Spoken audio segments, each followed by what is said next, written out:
Ok, Freestyle TV, 10 décembre, il est 6h du mat. 6h10. Euh, on, on a déjà publié une vidéo là à 5h destinée au labo. Euh, Tiens, on va mettre celle-là, elle est super. Un peu. Lionel Richie, All Night Long.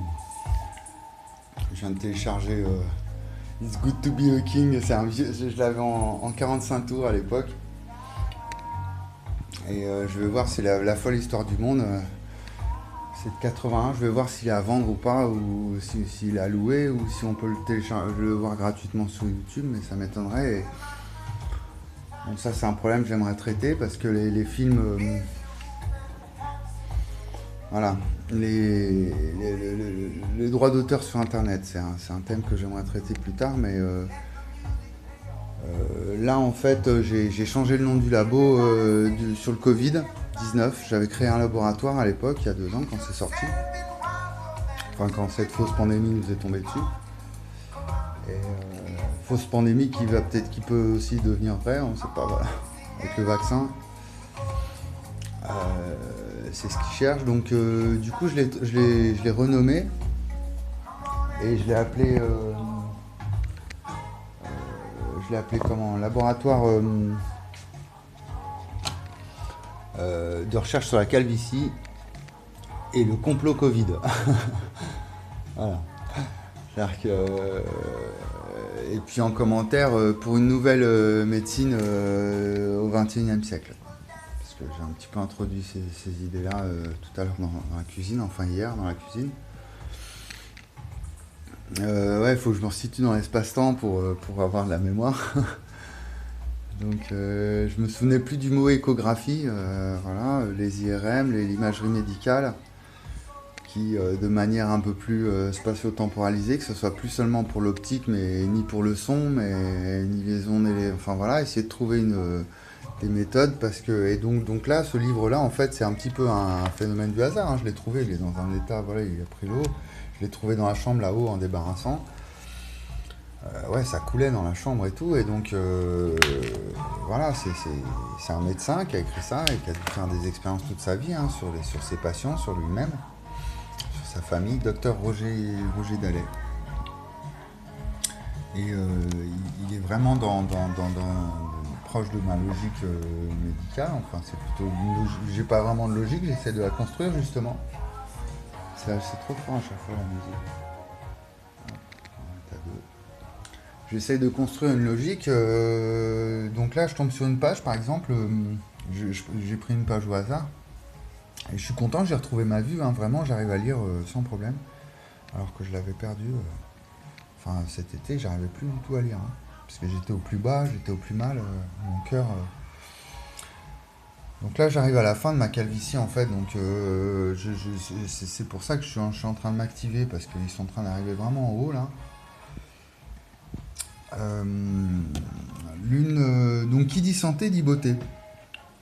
Moi tout de suite, voilà, avec mon travail philosophique, axiomatique, bon, je cherche l'espace-temps de partout, hein, vu qu'il est au fondement du tout. Donc santé, beauté, la santé est autant ce que l'espace est à la beauté, voilà, hop, hop, hop. J'axiomatise le truc et il commence sa page comme ça. L'une ne conçoit pas sans l'autre. Donc bon voilà, on est tout de suite dans la problématique complexe, opposée, contradictoire, complémentaire de Morin. Pourtant, c'est un livre de. Mais bon, voilà, c'était une époque, hein, c'était les années 70, voilà, tout le monde était un petit peu tourné autour du pot. Hein. Encyclopédie de connaissances, enfin bon, peu importe. On va le lire ensemble un petit peu. L'une ne se conçoit pas sans l'autre, car l'une conditionne l'autre. 2 exemples convaincront aisément. Sauvegarder la beauté du visage, c'est non seulement conserver à la fraîcheur, mais aussi tomber son soubassement des muscles sur lesquels les traits s'affaissent et les rides se creusent, voilà, éviter l'épaississement de l'abdomen, le gros ventre de la cinquantaine, c'est simultanément chasser la graisse qui s'y dépose, voilà. Bon, donc il insiste sur l'aspect de la beauté. Déjà, conserver la peau et fraîcheur du visage, moi en récupérant, en reconstituant donc tout ce mécanisme, parce que voilà, je peux pas appeler ça vraiment les cheveux ni mon crâne parce que c'est vraiment un réseau qui va dans tout le corps et c'est une spirale qui tourne sur elle-même. En fait, c'est un mécanisme qui pompe, hein, elle pompe et donc voilà, c'est tout ça que j'aimerais creuser. Et donc ça m'a relevé tout le visage. Ça m'a tiré tous les traits du visage, ça m'a redonné l'audition, la vue. Euh, et bon, l'aspect esthétique par rapport à la santé, on peut se dire d'entrée, on peut se dire, mais non, ça n'a rien à voir. La santé, c'est la santé. Après, voilà, la beauté, c'est autre chose.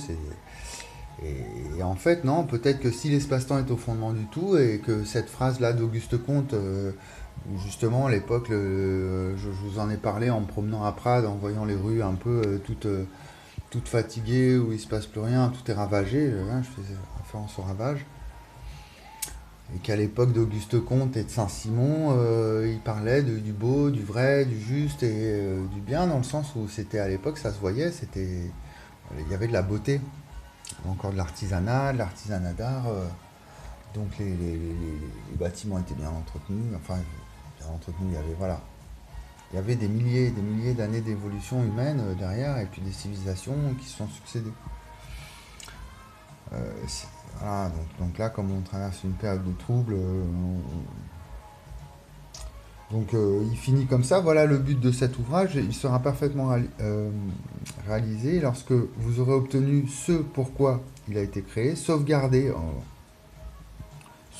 en majuscule, ces deux éléments indispensables, votre santé et votre beauté. Donc bon, pour moi, il fait un petit peu de bon prévenir, rétablir des désordres chroniques. Il ne faut pas attendre les résultats instantanés. Donc oui, il y a un autre passage où voilà, il explique bien, donc comme son principe c'est de presser avec un doigt à certains endroits, hein, bien précis, hein, il le montre. Donc je pense qu'il a dû tirer de la médecine chinoise, hein, ça doit venir de voilà. À cet endroit-là, ce point situé sur le dos majeur. Donc il y a vraiment des endroits bien précis. Et des fois ça dure, donc il dit à un moment qu'il faut rester quand même de 5 minutes dessus. Et revenir plusieurs fois dessus. Donc c'est là où on peut creuser un peu du point de vue scientifique pourquoi passer une durée et revenir. Quel est le rôle du temps dans cette thérapie.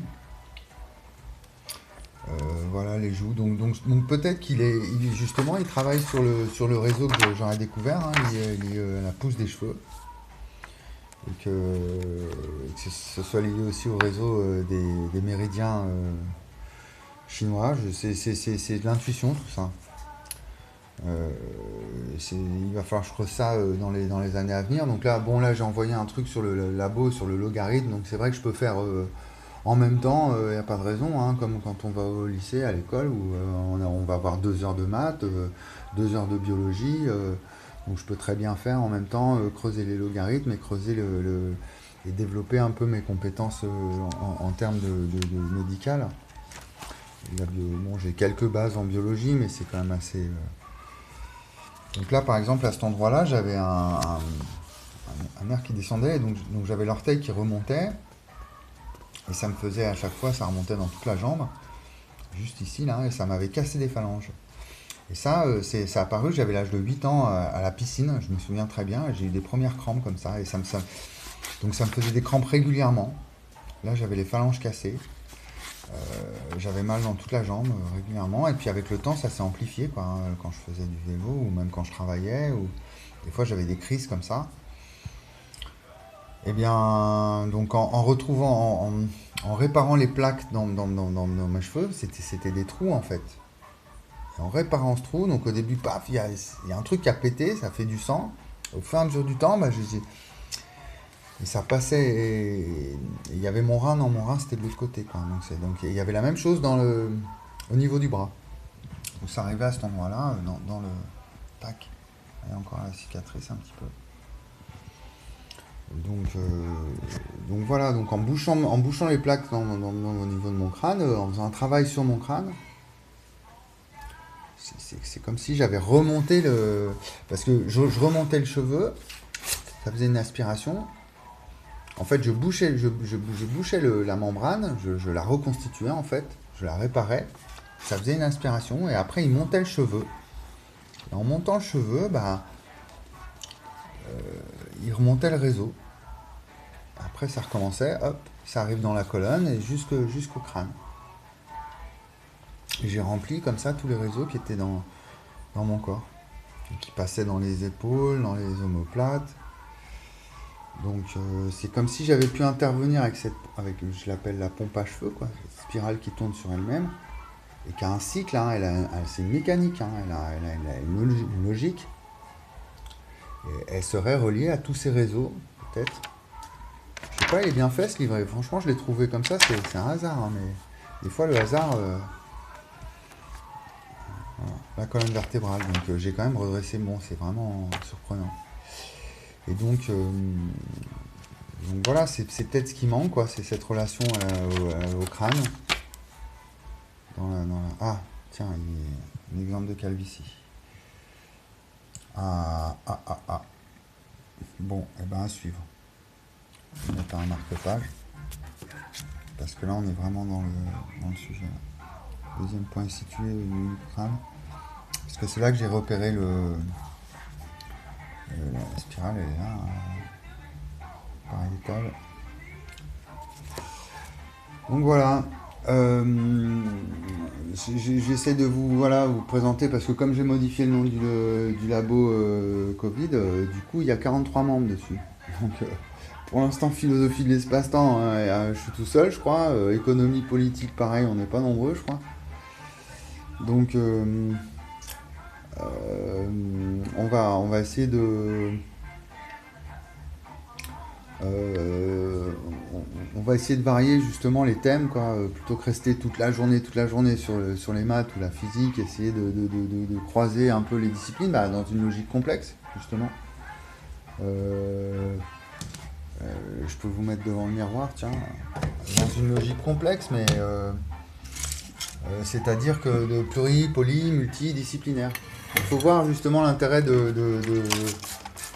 d'utiliser poly, pluri, quel sens justement quand on parle de discipline, on croise les disciplines, d'accord, mais croiser comment, de quelle manière. Et on voit bien que le sens de poly, pluri ou multi n'est pas le même en fait. Donc poly, on sent qu'il y a une interaction, c'est-à-dire un polygone, il y a des liens entre chaque partie. Alors je sais pas comment, il faut aller voir avec la vraie définition du préfixe poly. Poly c'est plusieurs mais liés les uns aux autres, de manière à former un sens. Polygone, polynôme, nomos, le sens, un polynôme. Multi, bon bah là on est plutôt par rapport à la quantité, hein. C'est un peu 1, 1000, 2000, 5000, la multitude. Et pluri, là on est dans la grammaire. Pluriel, singulier, pluriel. Les conjugaisons. Donc on voit tout de suite dans cette formulation un peu alambiquée, multi, pluri, polydisciplinaire, toute une complexité et qui est peut-être plus en phase avec la vie que des disciplines comme ça universitaires qui sont cadrées dans un espace bien précis et au final qui soit sont rentables, donc rapportent aux écoles de commerce, enfin la logique marchande, soit bon, elles servent pas à grand chose et puis bon, à part faire des livres. Et du coup, elles perdent un petit peu leur nature, elles sont mises de côté, elles sont... voilà. Et on n'entend pas parler de sociologie, on n'entend pas parler de philosophie encore moins. Elles ont été mises sur la touche quand même, hein, dans le monde universitaire. On va pas se... la réforme MLD, elle a quand même... ça aussi, j'ai commencé un peu à introduire ce problème-là. C'est-à-dire que l'influence de l'idéologie marchande sur le monde universitaire, qui n'est peut-être pas fatal, parce que l'université, elle en a... Ouais, je ne sais pas de quand ça date, mais je veux dire la connaissance...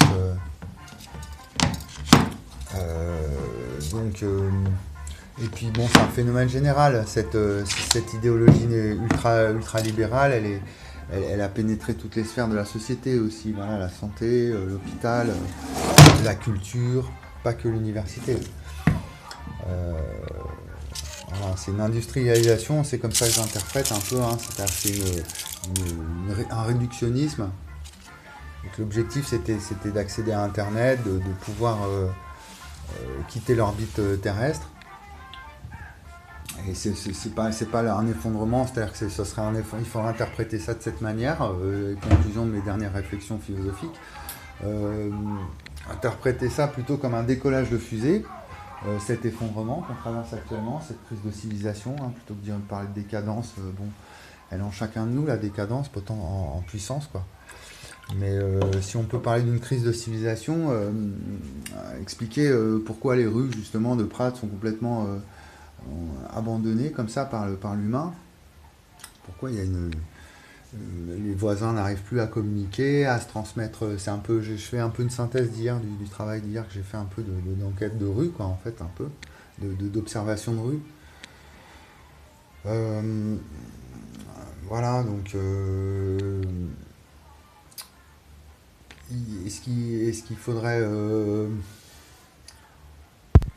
oui, voilà, j'ai fait une petite pause, et en fait, voir le monde un petit peu comme un chaos actuellement, un trouble, une opalescence critique, parce que comme un décollage de fusée qui génère beaucoup de déchets, qui a besoin d'énormément d'énergie. Donc beaucoup de déchets, bah, il y en a plein les océans, l'énergie, d'argent, de puissance, donc on a toute une puissance financière industrielle pour s'arracher de la Terre, sortir de sa condition. Et une fois elle a quitté, elle s'est arrachée, elle est sortie de sa nature, il y a une nature seconde qui revient d'elle-même. Parce que la terre, la nature, on la maltraite, mais une fois qu'on est parti, elle reprend ses droits, la nature. C'est un concept que j'aime bien manier parce que c'est un concept qui se vérifie, quoi, vraiment. Il suffit d'un peu de temps, et puis c'est pour ça, hein, le temps forme fonction, elle est tout de suite la nature, l'espace-temps, il est au-dessus du contrôle. Et du coup, bon, c'est vrai qu'ils ont les capitalistes et enfin les industriels, ils en usent justement, ils en font un commerce. On marchandise, on privatise, on exploite les sols parce qu'on sait que bon, il suffit d'attendre un peu et puis voilà, ça pousse, les arbres ils poussent, tout. Donc voilà pourquoi on exploiterait la nature. Mais du coup, bon, donc l'objectif c'est de sortir de cette idéologie, cette logique d'exploitation et dépasser, trouver une logique plus fonctionnelle et qui nous fasse franchir une étape de plus par rapport à ce réductionnisme, ce nihilisme ambiant. Et donc retrouver voilà, une nature seconde. Euh, une nature où il y aura une partie de l'humanité qui quitte la Terre, donc c'est librement, c'est-à-dire que chacun, euh, bon c'est une projection sur 100 ans, 500 ans, 1000 ans, mais voilà, c'est d'un point de vue existentiel, pour se resituer dans l'espace-temps, potentiellement un humain il aura le choix, et soit il reste sur Terre, soit il peut la quitter. Mais qu'il n'y a plus justement l'obligation que l'un sur l'autre domine l'autre. Celui qui veut quitter la Terre soit obligé de dominer celui qui veut rester, ou l'inverse. Et sortir de ce conflit-là et rentrer dans une dialectique. Donc on va essayer de la retrouver, cette dialogique. Hein, c'est un terme, je ne l'ai pas encore trop abordé, mais c'est un terme très important en pensée complexe. La dialogique, donc on l'emploie très peu. Hein, moi j'entends rarement les intellectuels ou les philosophes employer ce mot-là. Ou même les militants, ils pourraient aussi un peu se forcer. Bon, donc un dialogue, parce que c'est vraiment ça qui pose problème aujourd'hui, hein, c'est le fait de pouvoir dialoguer. Hein. Donc cette relation duale, voilà, en toute chose, si on l'interprète différemment, on pourra peut-être du coup trouver des comportements différents et pouvoir modifier un petit peu les contours de nos droits, de nos lois, et de nos modes de vie. C'est tout l'enjeu, hein. Donc là il est 6h30, la journée elle commence à peine. Voilà, un autre monde est possible, pas vraiment, parce que en fait l'univers il est comme il est. Donc c'est lui qui décide au final. Donc un autre monde n'est pas possible, non. Mais par contre, on en fait partie et c'est vrai que c'est nous, nos choix au quotidien euh, qui peuvent influer en fonction en rapport à nos moyens, hein, voilà. Chacun à sa mesure. Mais voilà, ça peut aller très loin parce que voilà, il suffit d'une découverte médicale ou de pas grand-chose pour changer le cours des événements, on le sait tous, hein. Après, voilà, il y a toujours cette loi du pouvoir de l'argent et j'essaie de décrypter parce que c'est vraiment ça qui nous montre les uns contre les autres, hein. Il y a une vidéo comment agir sur sa taille. Ouais, on peut se corriger, on peut corriger aussi. Bon, enfin, vraiment, corriger tout ça. Une vidéo d'un pays c'était où? Ouais, voilà, dans la rue, sur le labo, on va voir s'il y a d'autres, si j'arrive à me mettre en connexion avec d'autres. J'aimerais bien qu'il y ait d'autres personnes qui fassent ça, des petites web TV un peu pirates, où on parle, on sort du spectacle, on sort de la mise en scène, et on rentre dans le réel. On utilise vraiment le canal, le média vidéo, radio, non plus pour en faire du commerce ou de la promotion ou du journalisme un petit peu voilà, surveillé par l'État, mais vraiment en faire un outil simple, rapide, direct, efficace, comme le Jikmundo.